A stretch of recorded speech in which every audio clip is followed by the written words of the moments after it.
Hello everybody, welcome to my first cosplay video. As I mentioned in a previous video, I do cosplay Harley Quinn, and I figured what better place to start than with a makeup tutorial for something that I'm very familiar with. I know there are tons of Harley Quinn makeup tutorials on YouTube, they're everywhere, but this is personally how I do it. There are a few changes, and it's kind of like the quick and dirty method. It's really easy, it's nothing too fancy.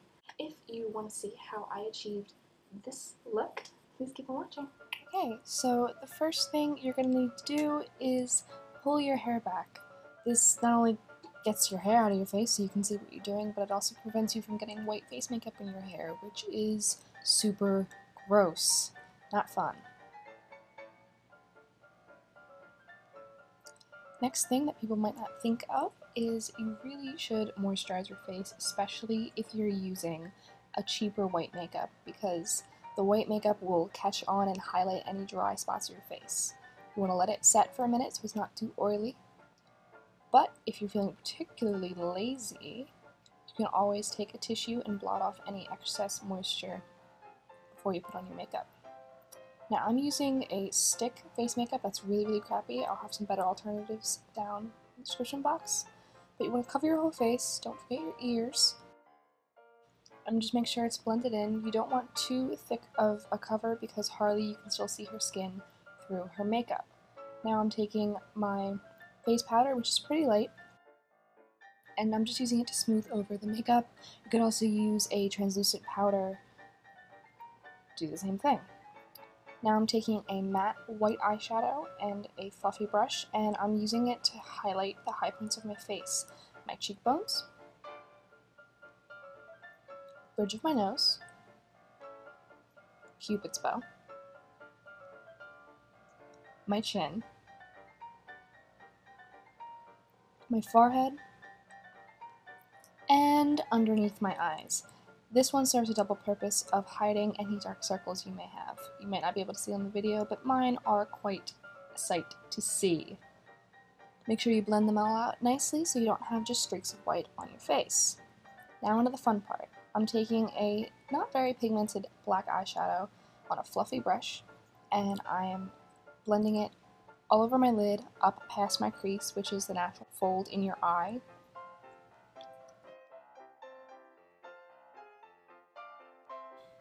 Make sure you blend it out so there are no harsh edges. And I'm taking that same eyeshadow on a smaller brush and smudging it underneath my eye. Now I'm taking a slightly more pigmented black eyeshadow on the same brush, and I'm basically doing the same thing, but I'm not blending up as high. The idea is to create a gradient, where the black color is most concentrated near your lash line and then blends out gradually. Now I'm taking my last eyeshadow, which is extremely pigmented, and putting it all over my lid. This could also be achieved with a black eyeliner if you don't have a very pigmented black eyeshadow. Again, blend out. That's the most important part of this look, is if everything's blended, even if you're not very experienced, it'll still look good. Now I'm taking a slightly lighter than my skin tone highlight and putting that on my brow bone. You could use the white eyeshadow that we used before, but I kind of like the skin tone because it looks less costume-ish. If you have a darker skin tone, you might want to use something quite light though. This also helps you achieve a very blended out look. Now for eyeliner. This is kind of gross, but you're going to want to gently pull down on your bottom lid and put the eyeliner in your waterline. You're going to want to do the same thing on your top waterline, and this is called tight lining. I didn't want to zoom in on this part because I didn't want to make anyone terribly uncomfortable with a close-up view of my eyes. Now you're going to take a black shadow. You really could use any one of the three, but you're taking it on a small brush, setting the eyeliner with that shadow. If you don't do this, it's going to smudge all over the place and you're going to have raccoon eyes. Do this especially if you're going to a convention. Now I'm taking a very bright pink blush on a fluffy angled brush and placing it a little lower than I would usually place my blush and a lot heavier. Then I'm going to take a blush brush and blend it out so there are no harsh edges. Are you sensing a theme?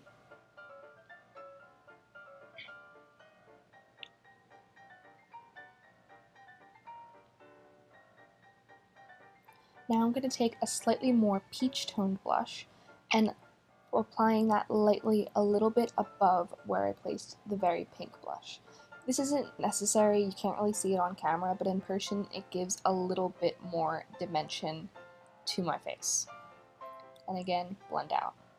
Now, since her look is quite muddy in the photos, I'm going to take a mix of two different brown eyeshadows and apply it lightly over the blush and then more heavily underneath my cheekbone to create a bit of a contour.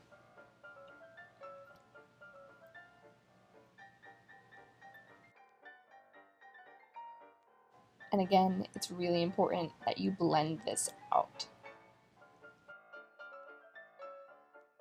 Now this part perplexed me a bit until I figured out this method. You're going to want to take your white face paint and run it through your brows. If you have lighter brows, you can probably skip this step, but this just helps to conceal the dark color of my brows. Then I'm going to take a spoolie and groom them back into place. Next, I took a yellow face paint. You could also use an eyeshadow, eyeliner if you have one, whatever you have to hand, just something to make your eyebrows look a little less ashy and a little more blonde. And again, groom them back into place with a spoolie. Next up is mascara. This is pretty self-explanatory, but I used a mascara that had a really big wand on top of my lashes and then a much smaller wand on the bottom. You don't need to use two different mascaras, but I just like to.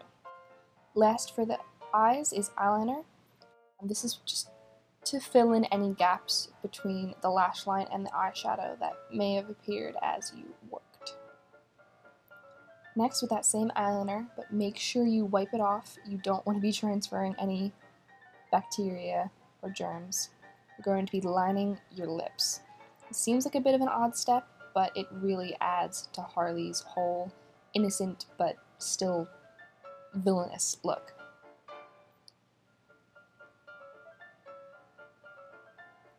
You want to map out your lips. I like to do a very pointed cupid's bow because again it contributes to the very villainous look. If you have thinner lips, you could also draw your lips a little bit fuller than they naturally are. Now I'm going to be taking an angle brush and blending the eyeliner in towards the center of my lips so it's not as harsh of a line. I'm also using it to smooth out any edges that weren't quite so even. Next is lipstick. Use any red lipstick that you like, and you can use a lip brush if you like it to be a little bit more precise, but Harley's look is quite smudgy already, so I like it to be a little less structured.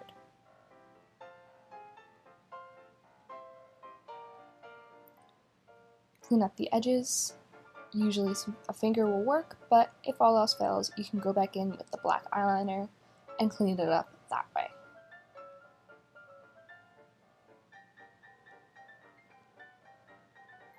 And there you go. That's all you have to do for the makeup.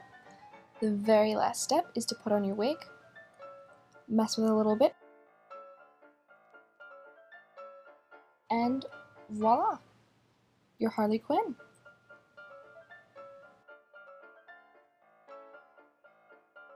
And that's it. That's all I have to show you. It's how I cosplay Harley Quinn.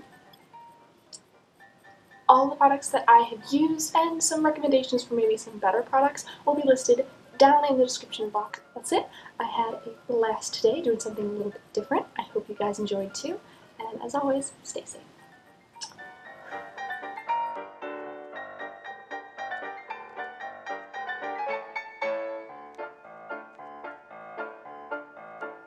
This is really awkward. My roommates just came home.